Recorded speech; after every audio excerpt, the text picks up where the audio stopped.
Hey guys, welcome back. നിങ്ങൾ ഈ പ്രശ്നം നേരിട്ടിട്ടുണ്ടോ?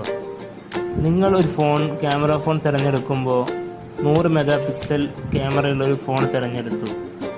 നിങ്ങളുടെ ഫോട്ടോയ്ക്ക് നോക്കുമ്പോൾ ക്വാളിറ്റി കുറവാണ്. അതേ സ്ഥാനത്ത് നിങ്ങളുടെ ഒരു സുഹൃത്ത് ഒരു ഫോൺ തിരഞ്ഞെടുത്തു. ആ ഫോണിൻ്റെ ക്യാമറയുടെ മെഗാ പിക്സൽ എന്ന് പറയുന്നത് വെറും 50 MB ആണ്. പക്ഷേ അതിൽ നിങ്ങളെക്കാളും ക്വാളിറ്റിയും ഡീറ്റെയിലിങ്ങും ഉള്ള ഒരു ഫോട്ടോ ലഭിച്ചു.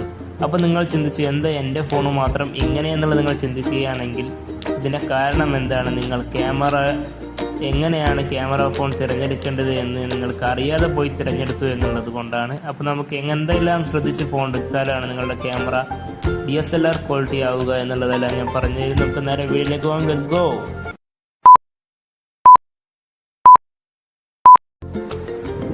90% ആളുകളും ക്യാമറ ഫോൺ തിരഞ്ഞെടുക്കുമ്പോൾ മെഗാ പിക്സലുകളുടെ എണ്ണം മാത്രം നോക്കിയാണ് തിരഞ്ഞെടുക്കാറ്.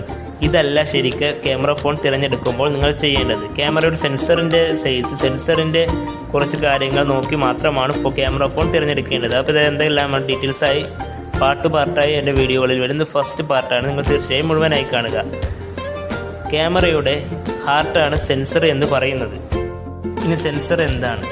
ക്യാമറ ലെൻസ് ക്യാപ്ചർ ചെയ്യുന്ന ലൈറ്റ്.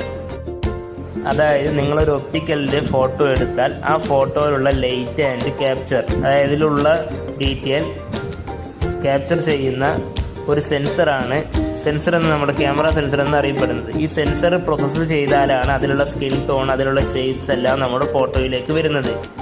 ഇതിൻ്റെ ബ്രൈറ്റ്നസ് ആൻഡ് ഡീറ്റെയിൽസ് എല്ലാം സെൻസറിനെ ആശ്രയിച്ചിട്ടാണ് ഇരിക്കുന്നത്. ബ്രൈറ്റ്നസ് കൂടണോ, നാച്ചുറൽ ബ്രൈറ്റ്നസ് വേണോ എന്നുള്ളതെല്ലാം ക്യാമറയുടെ സെൻസറിനെ ആശ്രയിച്ചിട്ടാണ് ഇരിക്കുന്നത്. ഇങ്ങനെ സെൻസർ 2 ബ്രാൻഡുകളാണ് ഇറക്കുന്നത്, ഒന്ന് സാംസങ്ങും ഒന്ന് സോണിയും. അപ്പോൾ ഇത് ബഡ്ജറ്റിൽ സോണി ഇറക്കാറുണ്ടെങ്കിലും കൂടുതൽ ബഡ്ജറ്റ് ലെവലിലാണ് സോണിയുടെ ലെൻസുകൾ വരാറുള്ളത്. അത് കഴിഞ്ഞാൽ സാംസങ് ആണ് കൂടുതൽ ലെൻസ് വിറ്റ് പോകുന്നത്. ഒരു ഉദാഹരണത്തിന് പറയുകയാണെങ്കിൽ വിവോ X300 Pro എന്ന ഫോണിൽ സോണിയുടെ ക്യാമറ സെൻസർ ഉപയോഗിച്ചത് കൊണ്ട് നൈറ്റ് ഫോട്ടോഗ്രാഫിയിൽ നിങ്ങൾക്ക് നോക്കിയാൽ മനസ്സിലാവും, സൂപ്പർ ക്വാളിറ്റിയാണ്.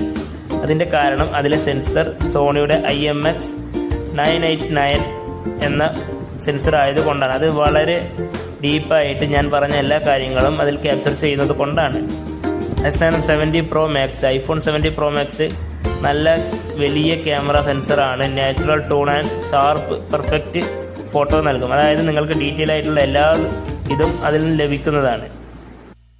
ഇനി നിങ്ങൾ ശ്രദ്ധിക്കേണ്ട ഒരു കാര്യം സെൻസർ സൈസാണ്. ഇത് അടുത്ത വീഡിയോയിൽ ഉണ്ടാവും. ഇത്തരത്തിലുള്ള ടെക് വീഡിയോകൾക്കായി ചാനൽ സബ്സ്ക്രൈബ് ചെയ്യൂ, ലൈക്ക് ചെയ്യൂ, ഷെയർ ചെയ്യൂ. ഇതിൻ്റെ സെക്കൻഡ് പാർട്ട് വീഡിയോയുമായി കാണുന്നതിലേക്കും ബൈ.